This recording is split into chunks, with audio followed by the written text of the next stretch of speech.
Hello friends, welcome to golden career. RRB PO and clerk mains के लिए हम बहुत सारी कंप्यूटर की वीडियोस लेकर आए हैं।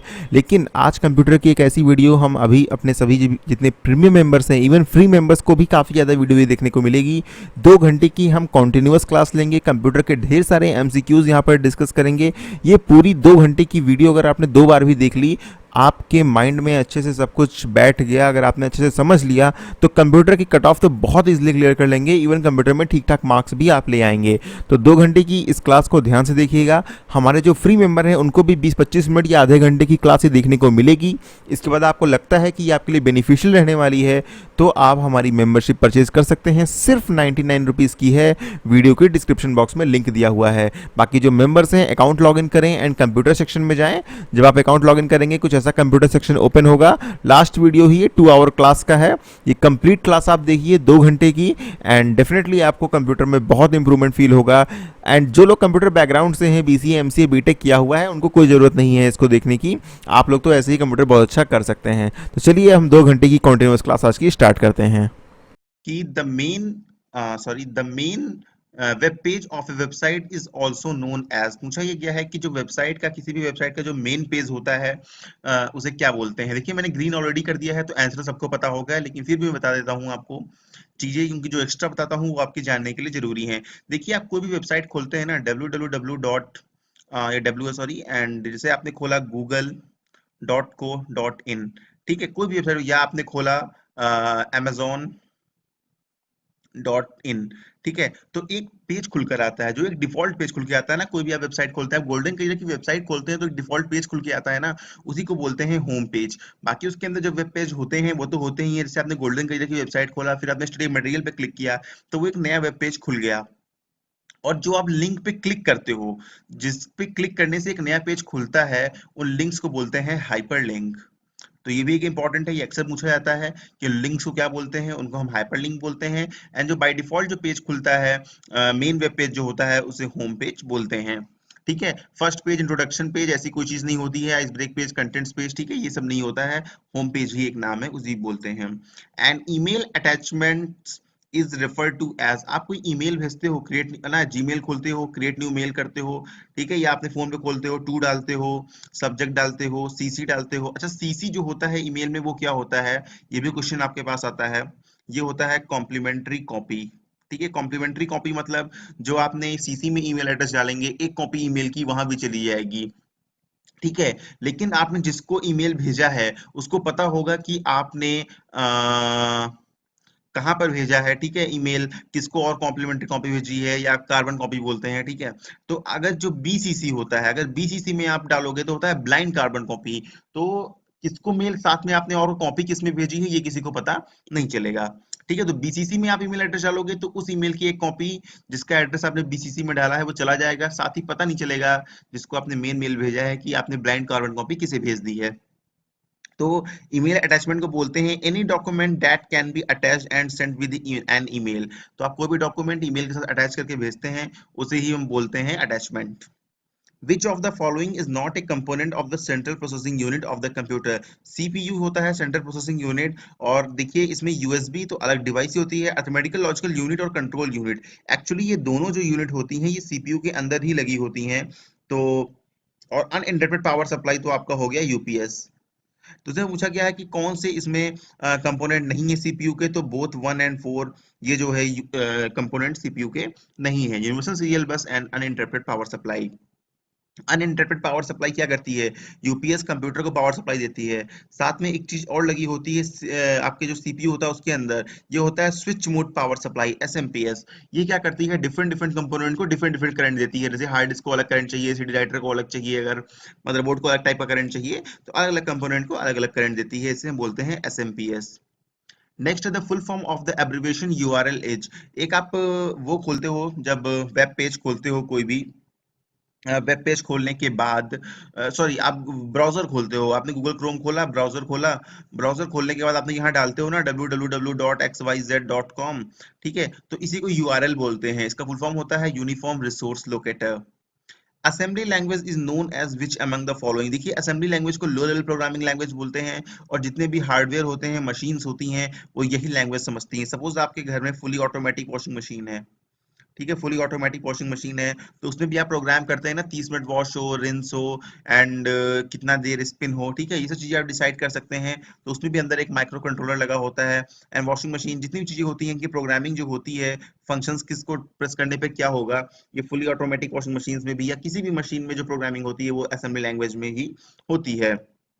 ठीक है, तो इसे हम लो लेवल प्रोग्रामिंग लैंग्वेज बोलते हैं। हाई लेवल प्रोग्रामिंग लैंग्वेज की बात करें तो सी प्लस प्लस जैसे आपकी, जावा आपकी, ये हाई लेवल प्रोग्रामिंग लैंग्वेज है। Who among the following is known as the father of computer, देखिए इन्हीं को कंप्यूटर का जन्मदाता कहा जाता है एंड इन्होंने ही कंप्यूटर की खोज की। ठीक है, तो इनका नाम है चार्ल्स बेबेज, जस्ट नाम याद कर लीजिए, आपके लिए इनफ होगा। नेक्स्ट है आपका full form of the abbreviation SMPS is, तो मैंने देखिए अभी आपको बताया था कि एसएमपीएस का फुल फॉर्म क्या है, पहले ही बता चुका हूं। एसएमपीएस का फुल फॉर्म है स्विच मोड पावर सप्लाई। ठीक है, switch mode power supply SMPS का फुल फॉर्म है, और ये क्या करता है, अलग अलग कंपोनेंट्स को अलग अलग टाइप का करंट प्रोवाइड कराता है। नेक्स्ट है any communication between memory and ALU of computer is performed by which among the following, देखिए कंप्यूटर की मेमोरी के बीच, जैसे रैम के बीच एंड एएलयू के बीच, एएलयू क्या होती है, अरिथमेटिकल लॉजिकल यूनिट, ठीक है, इन दोनों ये कहाँ लगी होती है, ये आपके सीपीयू के अंदर लगी होती है।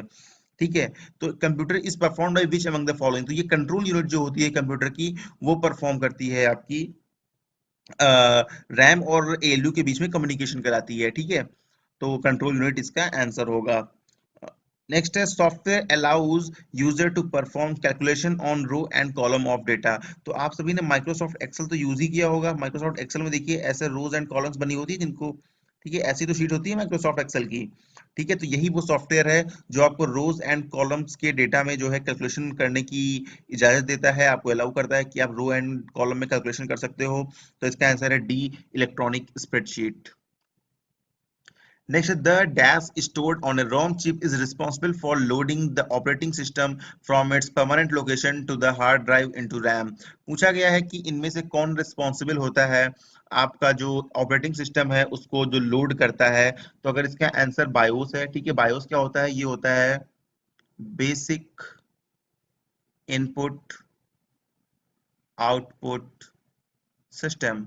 ठीक है, तो बायोस क्या करता है, आपका जो ऑपरेटिंग सिस्टम है, जो आपका कहाँ स्टोरेज होता है, ऑपरेटिंग सिस्टम आपका हमेशा सेकेंडरी स्टोरेज में होता है, मतलब हार्ड ड्राइव में इंस्टॉल होता है, और इसको कहाँ से, सेकेंडरी स्टोरेज से उठाकर कहाँ लाता है, रैम में लाता है, देन आपका सिस्टम स्टार्ट होता है। तो बायोस का ही ये काम होता है।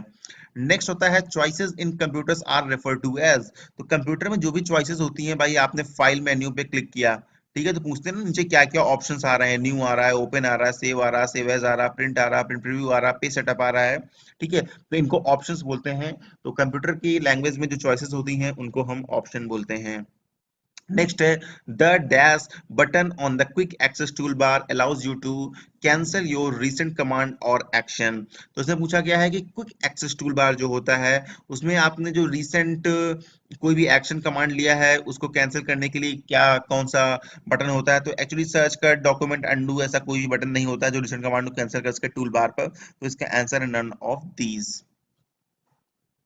नेक्स्ट है आपका during the boot process the dash looks for the system files, तो देखिए वही मैंने बोला ना, ऑपरेटिंग, अभी हमने पिछले क्वेश्चन में बताया कि बायोस क्या करता है, सेकेंडरी स्टोरेज से ऑपरेटिंग सिस्टम को रैम में लोड करता है, तो इसका आंसर भी बायोस होगा बूट प्रोसेस। बूट प्रोसेस के टाइम पर क्या होता है, सिस्टम फाइल्स को लोड करता है, कौन लोड करता है, बायोस लोड करता है, कहां से करता है, हार्ड डिस्क से रैम में लाता है। ठीक है, नेक्स्ट है the dash list the location file on the disk, पूछा गया है कि इसमें से कौन लोकेशन ऑफ फाइल को जो है लिस्ट करता है एक्चुअली, कि कौन सी फाइल कहां पर है, तो इसका आंसर है फैट। दो सिस्टम होते हैं, एक होता है फैट, एक होता है एनटीएफएस। ठीक है, फैट में भी फैट 16 होता है, फैट 32 होता है, ऑल ये सब आपके लिए जानने की जरूरत नहीं है, सिर्फ नाम आप समझ लीजिए यही बहुत है। बट फाइल लोकेशन को जो है डिस्क पे कहाँ पे कौन सी फाइल स्टोर होनी है, ये फैट और एनटीएफएस जो सिस्टम होते हैं अलग अलग, ये डिसाइड करते हैं। A device operating system at the physical layer is called, देखिए OSI मॉडल की डिफरेंट डिफरेंट लेयर होती हैं, लेयर का OSI मॉडल्स का वीडियो जल्दी मैं लाऊंगा, लेकिन जो फिजिकल लेयर पे कौन सी डिवाइस काम करती है वो है आपकी रिपीटर। रिपीटर आपकी फिजिकल सॉरी फिजिकल लेयर पे काम करती है। राउटर जो है आपका वो नेटवर्क लेयर पे काम करता है, ये इंपॉर्टेंट है, राउटर हो गया, मॉडेम हो गया, ये आपके सारे नेटवर्क लेयर पे काम करते हैं। ठीक है, नेक्स्ट है आपका all of the sorry all of the following statement concerning Windows are true except. पहला क्वेश्चन, ठीक है, पूछा गया है कि विंडोज के लिए इनमें से कौन सा स्टेटमेंट सही नहीं है। ठीक है, कौन सा स्टेटमेंट सही, एक्सेप्ट मतलब किसको छोड़कर बाकी सारे सही हैं या फिर कौन सा सही नहीं है। ठीक है, तो ए है Windows are an example of a command driven environment. तो देखिए कमांड ड्रिवन एनवायरनमेंट क्या होते हैं, जहां पर हम कमांड देकर कोई काम करते हैं। आपको कोई फोल्डर चेंज करना है तो क्या विंडोज में कमांड देना पड़ता है? कोई कमांड नहीं देना पड़ता भाई, आपके में लिखा हुआ है दिस पीसी, आप उस पर क्लिक करते हो दिस पीसी खुल जाता है। सी ड्राइव लिखी हुई है, आप उस पर क्लिक करते हो खुल जाता है। तो ये क्या होता है, ये होता है GUI, ग्राफिक यूजर इंटरफेस। ठीक है, वहीं पर अगर आपने कभी MS DOS यूज किया हो या यूनिक्स ऑपरेटिंग सिस्टम यूज किया हो, उसमें ऐसे क्लिक करने का सिस्टम नहीं होता, उसमें आपको लिख के बताना पड़ता है कंप्यूटर को कि CD स्पेस ड्राइव के नेम, तो फिर क्या होगा, वो ड्राइव चेंज हो जाएगी। तो इसको हम बोलते हैं CUI, command user interface. Command user interface and graphic user interface दो तरह के इंटरफेस आपके होते हैं। तो MS DOS and Unix Linux example है कमांड यूजर इंटरफेस के, एंड विंडोज एंड्रॉयड ये सब आपके एग्जांपल हैं ग्राफिक यूजर इंटरफेस के। तो पहला ही जो है इसका वो गलत दिया हुआ है, मतलब यही ऑप्शन सही है। विंडोज जो है वो कमांड ड्रिवन एनवायरनमेंट में काम नहीं करता है, एग्जाम्पल नहीं है उसका। नेक्स्ट है to get to the symbol dialog box click on the dash menu and choice symbol. तो देखिए माइक्रोसॉफ्ट वर्ड या माइक्रोसॉफ्ट एक्सेल किसी में भी ऊपर ऑप्शन दिए होते हैं, होम होता है, पेज होता है, एडिट होता है, इंसर्ट होता है, हेल्प होता है। ठीक है, ये सब दिए होते हैं। जब आप इंसर्ट पे क्लिक करोगे तो ही आपके पास सिंबल डायलॉग बॉक्स का ऑप्शन आएगा, वहां से आप कोई भी सिंबल इंसर्ट कर सकते हो। नेक्स्ट है when you quickly press the releases the left mouse button twice you are. देखिए जब आप माउस आपका कुछ ऐसा होता है, ऐसे बटन होते हैं, जब आप इस बटन को 2 बार क्लिक करते हो तो क्या बोलते हैं, किसी चीज पर डबल क्लिक करना। तो इसे हम कंप्यूटर की भाषा में बोलते हैं double clicking. Whenever we have to give space between the two words while typing on a PC, we have to press key known as। Actually पूछा गया है, सभी को पता होगा ये क्वेश्चन, कि जब आप कुछ टाइप कर रहे होंगे तो आपको स्पेस देना होता है, तो आप कौन सी की दबाते हैं, इसको स्पेस बार बोलते हैं। जो एक लंबी सी कीबोर्ड में नीचे की होती है उसी को हम बोलते हैं space bar. When you are working on a document on PC, where is the document temporarily stored। देखिए जब आप किसी डॉक्यूमेंट पे काम कर रहे होते हैं अपने लैपटॉप पे कंप्यूटर पे, तो टेम्परेली वो डॉक्यूमेंट किस मेमोरी में होता है उस टाइम पर। तो चूंकि आप डॉक्यूमेंट को सेव नहीं किए हुए होते हैं, जितना पार्ट आप सेव कर देते हैं, ठीक है, आपने कुछ लिखा और सेव कर दिया, वो हार्ड डिस्क में चला गया। लेकिन अगर आप सेव नहीं करे हुए हैं तो वो है रैम में। रैम क्या होती है, वोलेटाइल इन नेचर होती है, इसीलिए लाइट गई और आपका पीसी बंद हो गया, आपने फाइल सेव नहीं की हुई थी तो वो डेटा डिलीट हो गया। क्यों? क्योंकि वो रैम में था। नेक्स्ट है how are data organized in spreadsheet. तो एक्सेल जिसका एक्सटेंशन एक्सएलएस होता है, ठीक है, या डॉट XLSX भी होता है। ठीक है, पूछा डेटा किस फॉर्म में ऑर्गेनाइज होता है, डेटा कैसे ऑर्गेनाइज होता है। तो देखिए एक्सेल में डेटा रो एंड कॉलम्स में ऑर्गेनाइज रहता है। नेक्स्ट है magnetic tape is not practical for applications where data must be quickly recalled because tape is. पूछा गया है मैग्नेटिक टेप जो है वो एक्चुअली प्रैक्टिकल इतने क्यों नहीं थे, ये पूछा गया है। देखिए हार्ड डिस्क से पहले ना मैग्नेटिक टेप यूज होते थे। आपको याद है, अगर आपको याद हो या कभी आपने देखा हो, तो पहले कैसेट्स चलती थी, है ना, कैसेट जिनको बोलते थे गाने वाने सुनने के लिए। एक प्लेयर होता था जिसमें रील होती थी ब्राउन कलर की, है ना, और रील घूमती जाती थी एंड कैसेट क्या होता था, गाना बजता जाता था। तो एक्चुअली वो कैसेट क्या थी, वो काइंड ऑफ मैग्नेटिक टेप ही थी। वो जो टेप लगा होता था ना उस पे जो रील, वो होती थी मैग्नेटिक। ठीक है, ऐसे ऐसे ऐसे ऐसे रील लगी होती थी, कैसेट में इधर लगी होती थी, और ऊपर से रील घूम के इधर जाती थी इधर जाती थी, है ना, ऐसे ही तो होता था। ठीक है, तो वो एक्चुअली सिक्वेंशियल एक्सेस होता है, सिक्वेंशियल एक्सेस मीडियम इसका आंसर है। क्यों? देखिए अगर कोई डेटा रील के लास्ट में स्टोर है, गाना रील के एकदम लास्ट में स्टोर है, ठीक है, तो आप क्या करते थे, पूरा सुनना पड़ता था, तब लास्ट में या फॉरवर्ड करते थे तो पूरी रील घूमती थी फिर जाता था। हार्ड डिस्क में क्या होता है, डायरेक्ट एक्सेस, आपकी डिफरेंट डिफरेंट क्लस्टर्स में फाइल स्टोर है, डायरेक्ट वो एक्सेस कर सकता है। लेकिन मैग्नेटिक टेप के होने से डायरेक्ट एक्सेस नहीं था, पूरा data one by one visit करना पड़ता था, और तब जो है आपको डिजायर डेटा मिलता था, तो स्लो स्पीड बहुत थी। नेक्स्ट है the blinking symbol on the computer screen is called. जब आप वर्ड में कुछ टाइप कर रहे होते हैं, देखोगे ना एक ऐसा आई तरह का सिंबल जो है ब्लिंक किया करता है, उसे हम क्या बोलते हैं, उसे हम बोलते हैं कर्सर। नेक्स्ट है when cutting and pasting the item cut is temporarily stored in. देखिए जब आप कोई चीज कट करते हैं, ठीक है, आपने कहीं से कोई चीज कट की और दूसरी लोकेशन पर जाकर पेस्ट कर रहे हैं, तो जब आप कट करते हैं तो टेम्परेरी वो डेटा कहाँ स्टोर होता है। देखिए अगर ऑप्शन इसमें रैम दिया हो तो प्लीज रैम पे टिक मत करिएगा कि हाँ टेम्परेली स्टोर हो रहा है तो रैम में होगा। एक्चुअली ये क्लिपबोर्ड एक बना होता है, उस क्लिपबोर्ड में जो है डेटा स्टोर होता है। ठीक है, टेम्परेली अगर आप कट कर रहे हैं, किसी को कट कर रहे हैं, तो जब तक आपने पेस्ट नहीं किया है तब तक वो डेटा क्लिपबोर्ड में रहता है। नेक्स्ट है हाउ कैन एक्चुअली पूछा गया है टू, मतलब दो एक्सेल फाइल एक साथ आपने ओपन कर रखी हैं, तो उनके बीच में आप मूव करने के लिए कौन सी की का यूज करेंगे। देखिए अगर आपने दो एक्सेल फाइल यूज ओपन कर रखी हैं तो कंट्रोल प्लस टैब इन दो की को एक साथ दबाकर आप दोनों फाइल के बीच में स्विच कर सकते हैं। ठीक है, एक बार कंट्रोल टैब दबाएंगे तो एक फाइल ओपन होगी, दोबारा कंट्रोल टैब दबाएंगे तो आप दूसरी फाइल पर पहुंच जाएंगे, फिर कंट्रोल टैब दबाएंगे फिर आप पहली बार पहुंच जाएंगे। ठीक है, नेक्स्ट है dash is the execution of two और more different programs at the same time. मतलब दो या दो से ज्यादा प्रोग्राम एक साथ अगर चल रहे हैं, एग्जीक्यूट हो रहे हैं, तो उसको हम क्या बोलते हैं। तो नाम से ही समझ जाइए भाई, मल्टी प्रोग्रामिंग बोलते हैं, एक प्रोग्राम से ज्यादा यानी मल्टी, और प्रोग्राम एग्जीक्यूट हो रहे हैं तो प्रोग्रामिंग, मल्टी प्रोग्रामिंग। ठीक है, बहुत इजी है। Next है dash is a facility whereby all the contents in a specified storage areas are written as output। इसमें पूछा गया है कि ऐसी कौन सी फैसिलिटी है जिसमें जो कंटेंट है स्पेसिफाइड स्टोरेज में वो एज ए आउटपुट लिखे जाते हैं। तो इसका एग्जाम्पल आप याद कर लीजिए, इसका आंसर है डंपिंग। ठीक है, इसको हम डंपिंग बोलते हैं।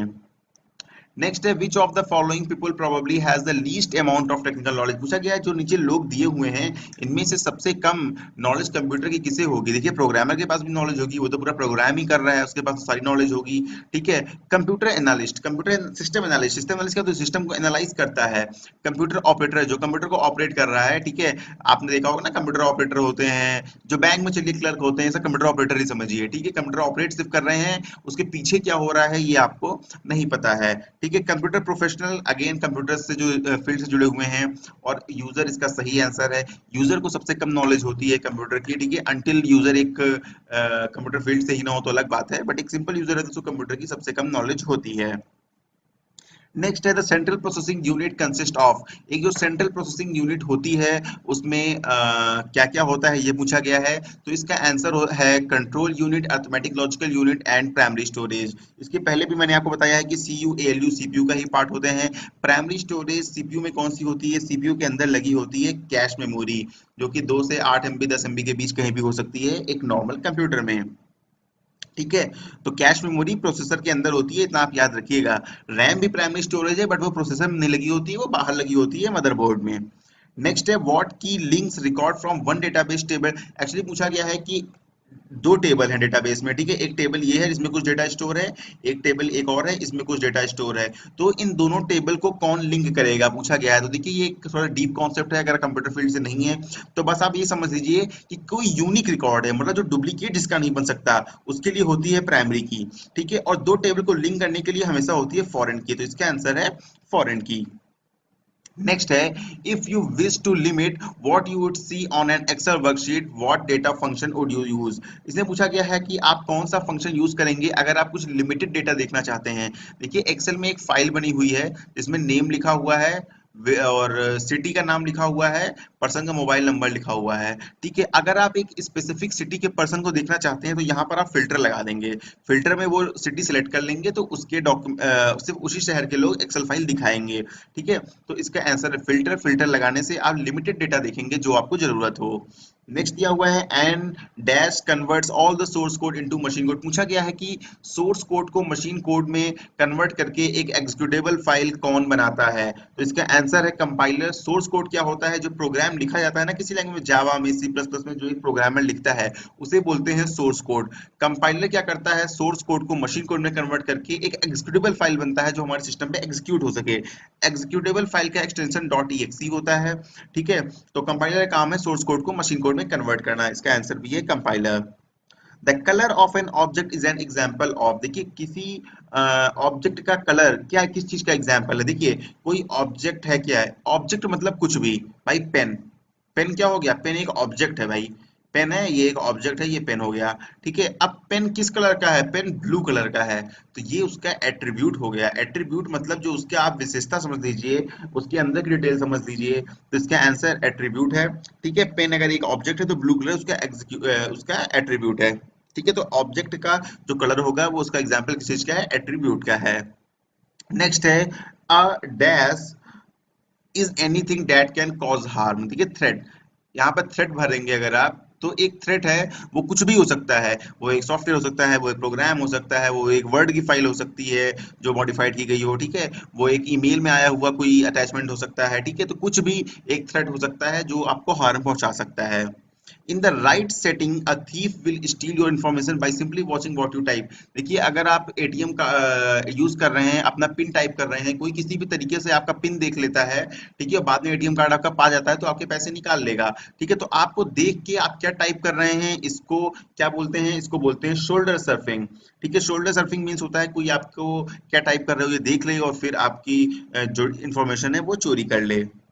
A hacker that changes or forges information in an electronic resources is engaging in। पूछा गया है एक हैकर जो है वो क्या करता है, किसी इलेक्ट्रॉनिक रिसोर्स की इंफॉर्मेशन को चेंज कर देता है, बदल देता है, तो उसको हम क्या बोलते हैं? इसको हम बोलते हैं डेटा डिडलिंग। डेटा डिडलिंग, ठीक है, डेटा डिडलिंग याद कर लीजिए, ये आपके लिए इंपॉर्टेंट है।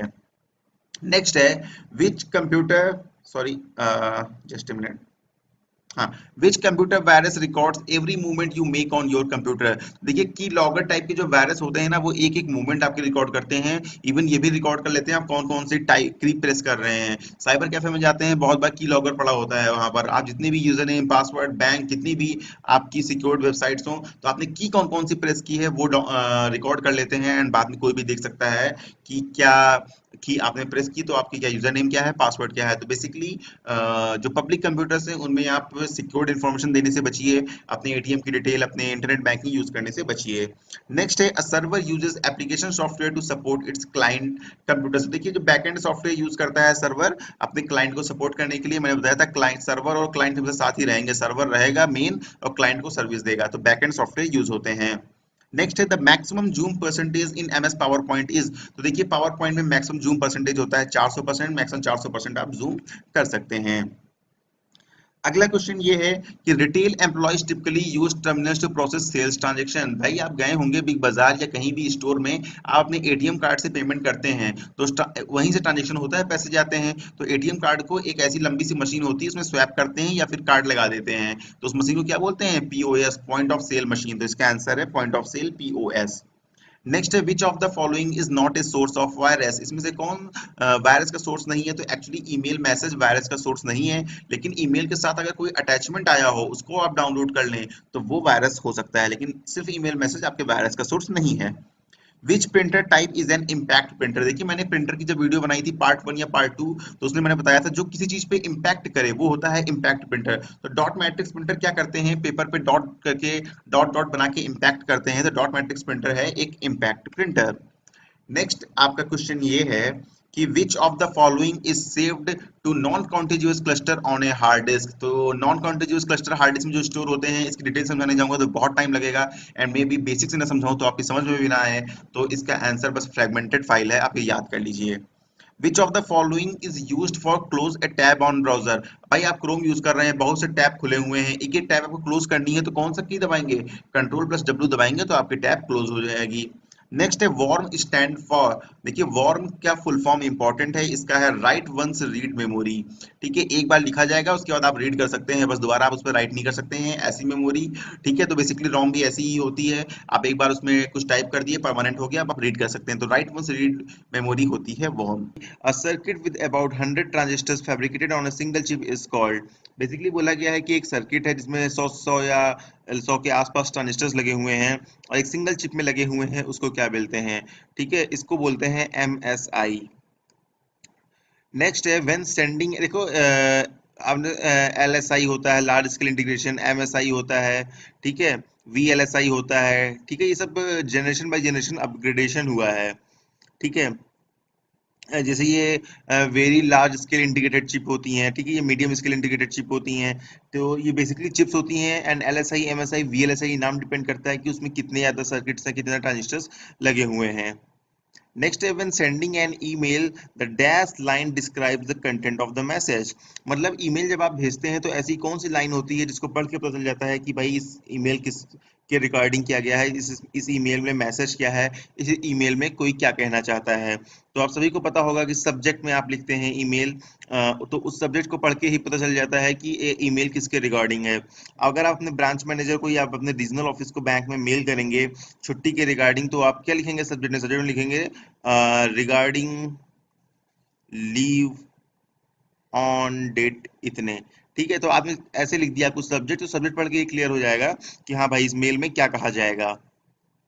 नेक्स्ट है is a method in which multiple communication devices are connected to one another efficiently. पूछा गया है इनमें से दिए गए ऑप्शन में से कौन सा वो मेथड है जिसके माध्यम से डिफरेंट कम्युनिकेशन डिवाइसेस जो है एक दूसरे से कनेक्ट हो जाती हैं। तो देखिए स्विचिंग वो मेथड है जिसके माध्यम से हम डिफरेंट डिफरेंट कम्युनिकेशन डिवाइसेस को आपस में कनेक्ट कर सकते हैं। उसके बाद क्वेश्चन है हमारा कि is a collection of web pages. Collection of web pages क्या होता है, ये क्वेश्चन मैंने आपको पहले भी बताया है, तो इसका आंसर डेफिनेटली आप कमेंट बॉक्स में करके बताएंगे कि कलेक्शन ऑफ वेब पेजेस क्या है। Home page, website, web page, all of the above, none of the these, इनमें से आपको चूज करके कमेंट करना है। थोड़ा सा इंटरेक्टिव बनाए रखिए चीज़ों को, जिससे इजी रहेगा आपके लिए, एंड थोड़ा सा हमें भी इंटरेस्ट आएगा कि हाँ लोग देख रहे हैं, कमेंट कर रहे हैं एंड इंटरेस्ट ले रहे हैं।